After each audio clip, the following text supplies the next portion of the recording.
आरबीआयने Paytm payment बँकचे licence रद्द केलेले आहे. तसेच रिलायन्सने $10 बिलियन प्रॉफिट बुक केलेला आहे. नमस्कार मित्रांनो, मी किरण कदम आणि तुमचं स्वागत आहे आजच्या पॉइंटेड चर्चामध्ये. अशाच भन्नाट इंटरेस्टिंग न्यूज घेऊन मी आज तुमच्यासोबत आलेलो आहे. आणि चला तर मग विदाउट वेस्टिंग एनी टाइम सुरू करूया आजच्या न्यूज पासून. आजची पहिली न्यूज आहे, आरबीआयने पेटीएम पेमेंट बँकचे लायसन्स रद्द केलेले आहे. रिझर्व्ह बँक ऑफ इंडियाने पेटीएम पेमेंट बँक लिमिटेडचे बँकिंग लायसन्स हे पूर्णपणे रद्द केलेलं असून 24 एप्रिल 2026 पासून बँकेचे काम संपलेलं आहे. आरबीआयने सांगितले की बँकेच्या कामकाजात ठेवीदारांच्या हिताला धोका असल्याचं आढळलं. तसेच केवायसी नियमांचं वारंवार उल्लंघन झालं आणि एकाच पॅन कार्डवर हजारो अकाउंट उघडल्याचे गंभीर प्रकार समोर आले आहेत. आरबीआय आता हायकोर्टमध्ये बँकेच्या वाइंडिंग अपसाठी अर्ज करणार असून बँकेकडे सर्व ठेवीदारांचे पैसे परत करण्यासाठी पुरेशी रक्कम आहे. मित्रांनो, त्यामुळे लक्षात ठेवा, पेटीएम शेअर हा आज खूप व्हॉलेटाईल असेल. शॉर्ट टर्म मध्ये शेअर 2 ते 5% नक्की पडू शकतो, पण पेटीएमने आधीच yes bank, axis bank, HDFC सोबत पार्टनरशिप केली, त्यामुळे लॉंग टर्म इम्पॅक्ट हा खूप मर्यादित असेल. मोबिक्विक, फोनपे, रेझर पे यांसारख्या पीए कंपनीज पण क्लोजली वॉच होतील. तसेच मित्रांनो, नेक्स्ट न्यूज आहे रिलायन्सच्या $10 बिलियन प्रॉफिट बद्दल. तर मुकेश अंबानी यांच्या रिलायन्स इंडस्ट्रीजने फायनान्शियल इयर 26 मध्ये अॅन्युअल रेव्हेन्यू हा 11,75,901 कोटीचा ऑल टाइम हाय रेकॉर्ड गाठला असून इबिटा हा 2,07,911 कोटींचा आहे, म्हणजे मागच्या वर्षीपेक्षा 13.4% जास्त. रिलायन्स ही $10 बिलियन म्हणजे 83,000 कोटीचा वार्षिक नफा करणारी देशातील पहिली कंपनी बनली असून फायनान्शियल इयर 26 चे संपूर्ण आकडे हे कंझ्युमर फेसिंग बिझनेस म्हणजे जिओ रिटेलच्या जोरावर इतिहासात कोरले गेलेले आहे. आणि हा माइलस्टोन मित्रांनो टीसीएस, एचडीएफसी बँक, ओएनजीसी अशा सर्व मोठ्या कंपन्यांच्या नफ्यापेक्षाही जास्त आहे. मित्रांनो, रिलायन्स शेअर हा सध्या कन्सोलिडेशन मोड मध्ये आहे. जिओ आयपीओचा कॅटलिस्ट येत्या 6 ते 12 महिन्यात येणार असून शेअर हा सध्या 1400-1500च्या आसपास खरेदी एक सॉलिड लॉंग टर्म बेट असेल. जिओ प्लॅटफॉर्म आयपीओ नंतर व्हॅल्यू अनलॉकिंग होईल, त्यामुळे टार्गेट प्राइस तुम्ही 1700+ पर्यंत नक्कीच ठेवू शकता. तसंच मित्रांनो, नेक्स्ट न्यूज आहे रिलायन्स जिओ बद्दल. तर रिलायन्स जिओ प्लॅटफॉर्मने Q4 FY26 मध्ये नेट प्रॉफिट हा 7,935 कोटीचा नोट केलेला आहे, जो की मागच्या वर्षीपेक्षा 13% जास्त आहे. तसेच क्वार्टरली रेव्हेन्यू सुद्धा 44,928 कोटींचा बुक केलेला आहे, जो की मागच्या वर्षीपेक्षा 12.75% जास्त आहे. एबिटा सुद्धा मित्रांनो 20,060 कोटीचा आहे आणि मित्रांनो एबिटा मार्जिन हा 52.4% पर्यंत पोहोचला असून आरपू देखील वाढत असल्याने जिओची प्रॉफिटेबिलिटी भारतातल्या सर्व टेलिकॉम कंपन्यांपेक्षा खूप जास्त आहे. जिओचा आयपीओ येण्याची तयारी ही अंतिम टप्प्यात असून हे आकडे व्हॅल्युएशन साठी डायरेक्टली फायदेशीर ठरणार आहे. त्यामुळे मित्रांनो, जिओ आयपीओ साठी तुम्ही आतापासूनच तयार राहा. डीआरएचपी फायलिंग येत्या 3 ते 6 महिन्यात अपेक्षित आहे. अंदाजे 120 ते 150 बिलियन डॉलरचं व्हॅल्युएशन कंपनीचं राहणार आहे आणि आरएलचा शेअर जिओ आयपीओच्या आधी शॅडो प्ले म्हणून रॅली करण्याची शक्यता खूप जास्त आहे. तर मित्रांनो, नेक्स्ट न्यूज आहे रिलायन्स रिटेल बद्दल. रिलायन्स रिटेलने मित्रांनो Q4 FY26 मध्ये ग्रॉस रेव्हेन्यू हा 98,232 कोटीचा म्हणजे मागच्या वर्षीपेक्षा 10.8% जास्त नोंदवलेला आहे. तसेच रेव्हेन्यू फ्रॉम ऑपरेशन्स 11.1% वाढून तो 87,344 कोटीवर पोहोचलेला आहे. आणि तसेच Q4 मध्येच 58 लाख नवीन ग्राहक जोडले गेलेले आहेत आणि एकूणच रेजिस्टर कस्टमर बेस हा 98% इयर ऑन इयरने वाढून 387 मिलियन्स वर पोहोचलेला आहे. रिलायन्स रिटेल आता 3,100+ स्टोर्स वर आहे, तसेच 1200+ शहरांमध्ये आणि 5,100+ पिनकोड्स मध्ये प्रेझेन्स असून हा भारतातला सर्वात मोठा हायपर लोकल डिलिव्हरी नेटवर्क बनलेला आहे. मित्रांनो, रिलायन्स रिटेलचा सुद्धा आयपीओ पुढच्या 2 वर्षात येणार आहे आणि डीमार्ट, ट्रेंड या लिस्टेड पेअर्सच्या मानाने रिलायन्स रिटेलचा स्केल हा 3 ते 4 पटीने मोठा आहे. तर मित्रांनो, नेक्स्ट न्यूज आहे जिओ स्टार बद्दल. तर जिओ स्टार म्हणजे रिलायन्स प्लस डिझनी व्हेंचर ने Q4 FY26 मध्ये ग्रॉस रेव्हेन्यू हा 9,784 कोटींचा नोंदवलेला आहे. जो की मागच्या क्वार्टरपेक्षा 22.14% जास्त आहे. तसेच मित्रांनो रेव्हेन्यू फ्रॉम ऑपरेशन हा 21.39% वाढून 8,372 कोटीवर पोहोचलेला आहे.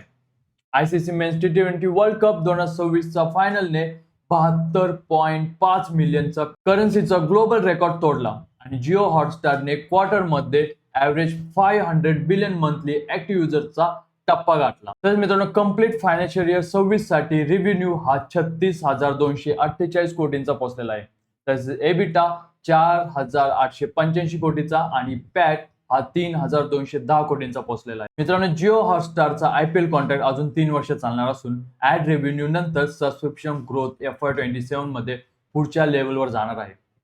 सोनी, झी, सन टीव्ही या पियर्सची कंपॅरिझन करता जिओ हॉटस्टारचं डॉमिनन्स सोनी पिक्चर्स आणि झी एंटरटेनमेंट वरचं प्रेशर वाढवणार आहे. त्यामुळे मित्रांनो झीचा शेअर नक्कीच अवॉइड करा. तर मित्रांनो नेक्स्ट न्यूज आहे जिओ मार्ट बद्दल. तर रिलायन्स रिटेलच्या जिओ मार्ट हायपर लोकल सर्व्हिसने Q4 FY26 मध्ये ॲव्हरेज डेली ऑर्डर्स मध्ये 29% क्वार्टर ऑन क्वार्टर आणि तब्बल 300% इयर ऑन इयर ग्रोथ नोंदवलेली आहे. ज्यामुळे मित्रांनो हा भारतातला सर्वात fast growing quick commerce platform बनलेला आहे. Q4 मध्ये एकट्या 58 लाख नवीन कस्टमर जोडले गेलेले आहेत. तसेच टोटल रेजिस्टर्ड बेस हा 98% इयर ऑन इयरने वाढून 387 मिलियन झालेला आहे. तर मित्रांनो नेक्स्ट न्यूज आहे अजिओ रश बद्दल. रिलायन्स रिटेल व्हेंचर लिमिटेड ने आपली 4 तासांची अप्रॅल डिलिव्हरी सर्व्हिस अजिओ रशचा मार्च 2026 अखेरपर्यंत 600+ शहरांमध्ये स्केल करायचं ठरवलेलं आहे. ज्याची सुरुवात फक्त 6 शहरांत लॉन्च झाली होती. हा फॅशन क्षेत्रातला आता भारताचा सर्वात मोठा क्विक डिलिव्हरी नेटवर्क बनला असून मिंत्रा, नायका फॅशन आणि टाटा क्लिक या कॉम्पिटिटर्स पेक्षा रिच मध्ये कितीतरी पुढे गेलेला आहे. अजिओ रशने इंडियन कन्झ्युमर्सला इन्स्टंट फॅशन ग्रेटिफिकेशन देऊन एप्रिल कॅटलॉग मधलं कन्झ्युमर बिहेवियरच बदलण्याचं काम सुरू केलेलं आहे. मित्रांनो ट्रेंड म्हणजे वेस्ट साइड झुडिओ पार्टनर असलेला हा रिलायन्स रिटेलचा सर्वात जवळचा कॉम्पिटिटर आहे. व्हॅल्युएशन प्रीमियम आणि ग्रोथ सुद्धा खूप चांगली आहे. अजिओ रशमुळे ट्रेंडवर प्रेशर येऊन तो नक्कीच 7 ते 10% करेक्शन होऊ शकतो. त्यामुळे जर ट्रेंडचा शेअर तुम्हाला घ्यायचा असेल तर 5,000च्या लेवलवर तुम्ही नक्कीच अॅक्युमुलेट करू शकता. मित्रांनो इंडियन हाऊस हेल्प स्टार्टअप प्रोंटोने लॅची ग्रुमच्या नेतृत्वाखाली नवीन फंडिंग राऊंड मध्ये $200 मिलियन व्हॅल्युएशन वरती फंड रेज केलेले आहे.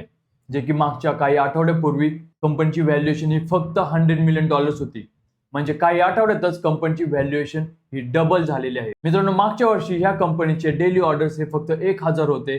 ते आता 1 वर्षानंतर जवळपास 24,000 ते 25,000 पर्यंत पोहोचलेले आहे. नेक्स्ट न्यूज आहे मित्रांनो इंडियन इंजिनिअरिंग एक्सपोर्ट्स बद्दल. मित्रांनो इंडियन इंजिनिअरिंग गुड्स एक्सपोर्ट हा मार्च 2026 मध्ये वेस्ट आशिया आणि नॉर्थ आफ्रिकाच्या रिजन मध्ये तब्बल 50.7% घसरलेला आहे. जी स्ट्रेट ऑफ हॉर्मोजच्या बंदीमुळे हा इम्पॅक्ट आपल्याला दिसून येतोय. UAE मधील एक्सपोर्ट 67% तर सौदी अरेबिया मधील एक्सपोर्ट 45% इयर ऑन इयरने कोसळलेला आहे.